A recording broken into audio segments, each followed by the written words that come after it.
everybody. We are on week 3 of our leadership conversations, and I am very excited to introduce Ross and Mackenzie Braun. And we're going to talk to them today about being leaders in the world of education. And so, Ross, Mackenzie, would you guys introduce yourself? Tell us who you are and who you lead. Yeah, absolutely. So, like she said, we are Ross and Mackenzie Braun, and we live out in the Parker City area, and are members of Commonway. And we are true and blue educators. We like to say, we were born to be educators. We both believe that from early on in back to our high school days, we're like, that's what we want to do for both of us. So since then, we've obviously, blossomed and continued to grow in our professional lives as educators. And both of us have taken on leadership abilities. So Mackenzie, what do you want to share? I teach kindergarten. And so I would say my biggest impact of people that I lead would obviously be my kindergartners, the other kindergartners and things that I come in contact with. But I also am the student council sponsor. So that has a group of right now 4th through 6th graders that I am also responsible for leading and projects and things like that. So that would be my biggest impact of people that I lead. And I am now the principal at Monroe Central Elementary. I started out teaching social studies there to 5th and 6th graders, and then became the assistant principal a couple years ago. And just a few weeks ago, I was named the principal there. So, my role, I am leading an entire school building down from, our entire almost 600 students to our staff, our teachers. And then I'm a firm believer that, a principal is not just leading the building, but it's leading the community as well. So that's an important role for me. I don't take it lightly at all. And I really think that the school itself, the administrators in the school have the abilities to make an impact, not just on, the walls of the building, but an entire community. And in a small community like ours, the school is kind of the center, the hub. And we've talked about that, with COVID and not being able to be in the school building. It's been a big loss for our community, for the people to have a place to go and congregate and just feel like they are welcome inside that building. So we can't wait to have our students obviously back in the building for many reasons. But for me, that's a big one. It's just to be there face to face and have a place for everybody to feel welcome. Yeah, it's been so hard. That's who we lead. Yeah. It's been so hard for educators to not be able to see and interact with their kiddos in a regular, normal way. So do I have this right? Are you her boss? Yes. Yeah, technically. Yeah. So, we obviously have a chain of command set up. So she doesn't report directly to me. For obvious reasons. But yeah, technically I am. And people always ask us that, like, what's that like being your boss? And it's nothing for us. Not really. It's nice that we are both passionate about something and we can relate to it. But when we come home and we're with our kids at home in that setting, it's not like we're on school mode 24/7. We have our life outside of that, and it's nice to have that. But it's great to be able to, at the same time, collaborate on things and put our minds together and really feel like we're making an impact to the kids that we serve and the families that we serve in our community. So tell me about your own kiddos. How many children do you have at home? We have 2 girls. Frances is getting ready to turn 5 at the end of the month. And start kindergarten this fall. And then we have Evelyn, who she just turned 3 in February. So. Aww. Well, they're cuties. I see them coming and going from church. So Thank you. They're awesome. Okay, so here's, we all have like leadership within us. And I think some people kind of rise to a position of leadership more naturally maybe than others. But you guys definitely are leaders in every single day in what you're doing. So when did you first realize that you are a leader? So, thinking about that question, and I think it goes back to our youth. For me, I was in sports growing up, and just naturally, I was always kind of the team captain. I was the point guard or the shortstop on the team that people kind of look to. And I think that, like you said, it's just a natural characteristic that I was born with. So um, never ever in high school or even college, but I thought I would be a principal at a building. Even if you would have asked me that, I think 5 years ago, I would have thought probably not. But as I got into teaching, obviously I was coaching. I started out taking, some leadership roles within our building when it came to technology, and I was, student council, and I was the athletic director in our building at the elementary, which wasn't a huge role, but it was a leadership role. And as I got, my feet wet per se with those things, I thought, wow, I really enjoy this. And I think others thought, hey, he's pretty good at this. And people just kind of looked towards me as a leader for advice, or, in tough situations. I think it just was kind of natural for me. So when these opportunities came up, it was just kind of a no-brainer. Like, yeah, absolutely, I want to do this. I enjoy this. And I tell kids in our school all the time, find a passion and chase it, and make that passion your job.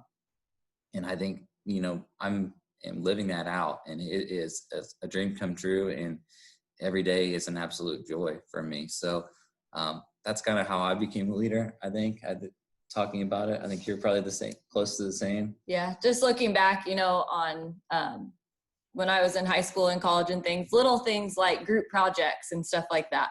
I always kind of took the leadership role in those things. And then as I became a teacher, and, I'm very passionate about doing what's best for kids and what's going to better our community and what's going to better our school. So as an idea comes to mind or a project comes to light, that I really believe in, and I think it's, I'm going to be super passionate about it. It's going to be great for our community, great for our kids. I just kind of have that go-getter personality. So I want to make it happen, and I want to make it happen now. So that's just kind of naturally happened, I guess, over time. The more experience and years and things that I have, it just comes out kind of more and more. Yeah. So I think Mackenzie is a prime example of a teacher leader. And when people call me, hey boss, in the school building, I really don't like it. And I say, I'm not your boss, I'm your leader. And I think there's a huge difference between a boss and a leader. And for me, no matter what my role is, I feel like I just want to be your leader. I want to, lead you per se, and not micromanage and be your boss. There's a huge difference between that. But I encourage all of our students in our building and all of our staff to step up and lead. And that may be leading your group of 20 students, or for students, that may be you leading your group in a project, or even in sports, or whatever it may be. So our world needs more leaders, that's for sure. So that's what are encouraging and really pushing in our school building. do you have a way that you talk to kindergartners about leadership, Mackenzie? Yes, we actually, we started last year, and we are in the process of implementing the 7 Habits, the Leader in Me program. And so we have definitely, I kind of had a way that I did it before, but now we're kind of changing into that lingo, I guess you could say, and just breaking it down by, each of the habits and what does it mean to be a leader, and down to the core of how you become a leader and how leaders, behave and how they talk and how they do this and that. So that's kind of how we've started. We're in the process of implementing that. So we've started breaking that down. But yeah, that's one of my favorite parts of teaching. I mean, obviously I love the reading and the math and all of that, but the social, emotional, and, the personal growth, I absolutely love doing that with my kindergartners. So you're teaching the 7 habits of highly effective people that Yes. have been around forever. Yeah. You're teaching those to kindergartners. Yes. That's amazing. They have come out with a book that are the 7 habits of the highly effective kids. And so last year as a staff, we read the book, we read the Leader in Me book, which is based off of that. And so we've gotten different resources and things from that program, but yeah, we're breaking it down, and there's videos and stories and all of that kind of stuff to help with that, I guess. And then it continues in their education as they go to first grade, they Yes. implement again and up through sixth grade. Is that correct? Yes. Yep. So you're really raising up the next generation of leaders, because I know that many of those habits, and I couldn't say all 7 of them off the top of my head, but because I use a lot of them with my own kids, but I don't think about it doing it. I wish they were doing it more at school. I mean, that's amazing. So you really are raising up leaders. And I like that you can encourage, there's the outspoken leader, the one that just naturally steps into it. And then there's the quiet leader. And I love that you can help both of those develop. Yes. Yeah. I think, in education, that is always been a passion of mine, is reaching every student, and all of us as adults and children as well learn in different ways. And we're all different leaders per se, and just pulling out what we're really good at and what, our great qualities are, and running with them.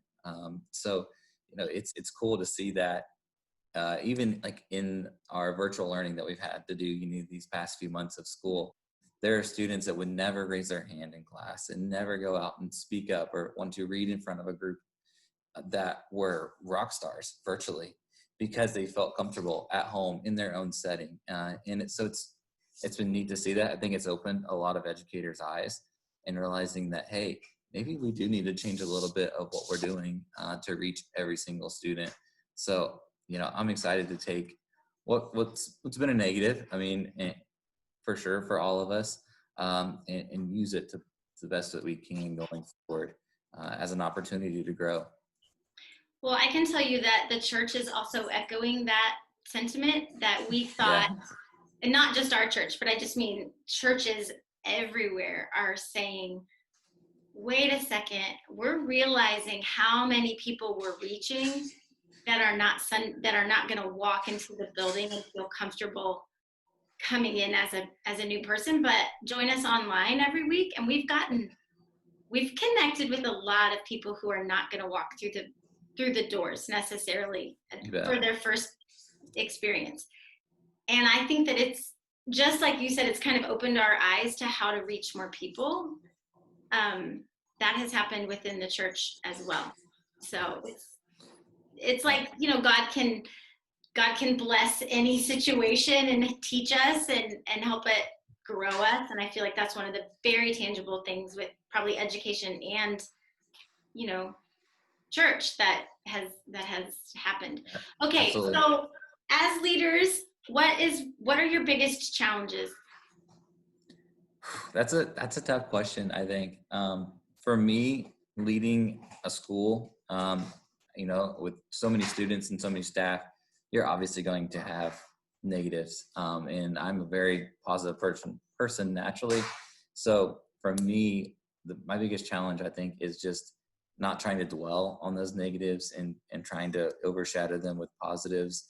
And at the same time, we all have rough days within our jobs. And I carry everything on my sleeve. So just not letting one negative thing impact my entire day or my entire week, because I am a fixer and I want to be able to fix everyone. So when I have a situation that comes up that just can't be fixed immediately, or sometimes it's not going to be able to be perfect, I struggle with that, because I want everything to be great and I want everyone to be happy. And I guess that's not life. So I've had to realize that and adjust in this leadership role. That's definitely been true for me too. But another challenge of mine is that when I'm working with my students, I have patients that I have no idea where they even come from. I surprise myself, honestly, on that front. But I am a very right now person. So when I want to make something happen, or I want to work, start a project, or I want to, do this or do that, I want it to happen, and I want it to happen now, and I want it to be perfect. So that's something that I've had to, take a step back. It's a process. Everything's not going to be perfect. There's going to be hiccups. So that's probably my biggest challenge. Yeah. I feel you on that. I like to move quickly. Yes. Yeah. Yeah. And yeah, that's hard. So, okay, awesome. So what about being a Christian and having a relationship with Jesus and being connected to a church community and a small group? How does that affect your role in public education, especially? Yeah, obviously, I mean, that's a big question here because, we have the separation of church and state, and, we're not going to come up to a student and say Jesus loves you in our school building. And so that's always, I think, from the get-go has been one that, it can be a touchy subject in every school. But personally, being a Christian, having that relationship with Jesus and knowing at the end of the day, my morals and my beliefs has helped me a lot, I think, with just compassion and patience and in every situation, knowing that there is good in it, and knowing that who I am, I may not be able to come out and say these things and really, practice them in the school building, obviously.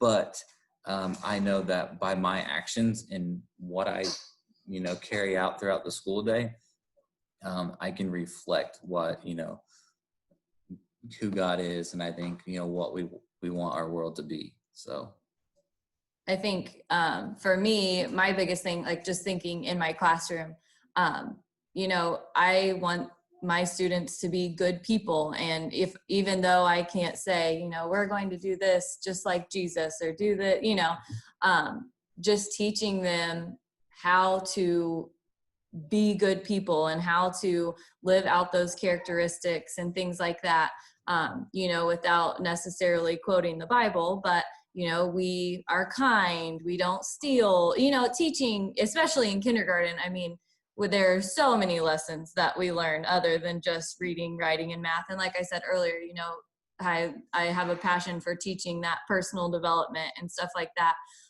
So, making sure that I am modeling those things, obviously that come from my faith, to my students, and then teaching them how to learn and grow, and live out those things the best that I can. Yeah. It's, a lot the same for both of us. It's just living our life as believers, and being able to impact the students that we serve by modeling the right thing to do. I think that's the simplest way to put it, is just modeling this is the right thing to do. And we wouldn't be able to do that without our faith. Yeah. Where do you draw support in your faith? I think we draw a lot from each other. We have those conversations with each other a lot, and we really pull on each other and look for that. But then at the same time, we have a really good circle of friends in our family that have the same beliefs as us, and that will keep us in line and in check when we need to. I think that's really important, but that we can always go to, whether, it's face to face or just a phone call away.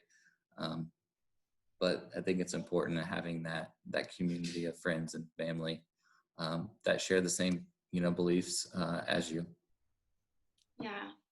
And it's been great having Commonwealth, obviously, especially these past few months, it's a different light, but just knowing that we have a place that we can call home and go to when we have needs is really important to us. So is there anything else just on the topic of leadership, or as parents or as educators, is there anything else you just kind of want to share with us? I think so. I don't know. I think,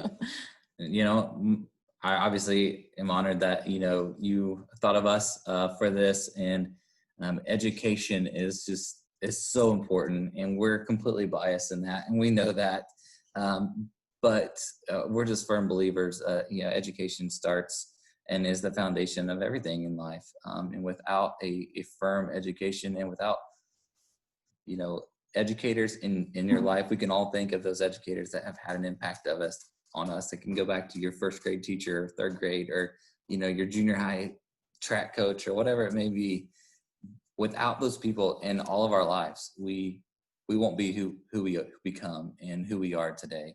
And that goes for everyone. So, like I said, we are biased educators here, but having strong leaders in education is an absolute essential, and a necessity that we cannot lose. And to see education in the past 5 to 10 years really take a hit and take a blow, in a personal perception, or a public perception is, and then also we are losing quality educators every day, every year, and it's hard to see. We went into this for all the right reasons, and like I said, we have known we were going to be educators from a very, very young age, but sometimes that's not always the case. So I think everyone that's still in it, I think every educator that is going into the field of education, and I just, encourage everyone not to give up. This is going to get better. There's going to be better times, but our youth in our nation need strong leadership in education more than ever right now. With everything that's going on in our society, with COVID and Black Lives Matter, this is a year that is going to be so important, and it's going to fall on educators. So I'm a little bit on my soapbox there. I'm sorry, but I'm very passionate about this, and I love what I do. Both of us, this is a home that is built on education and just doing the right thing and serving our community. And we absolutely love it, what we do. So. Yeah, I love that. And I love that you not only are, in what you just said, encouraging current educators, but also those that are entering the field. And it sounds like you guys are really raising up awesome student leaders that will hopefully go on then to lead well in their own lives. So thank you so much. This is awesome to get to talk with you.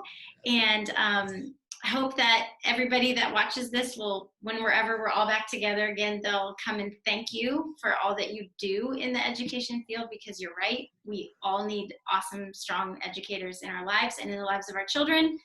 And you guys are two of those people. So thank you so Thank you. much. Thank you. Again, appreciate it. All right.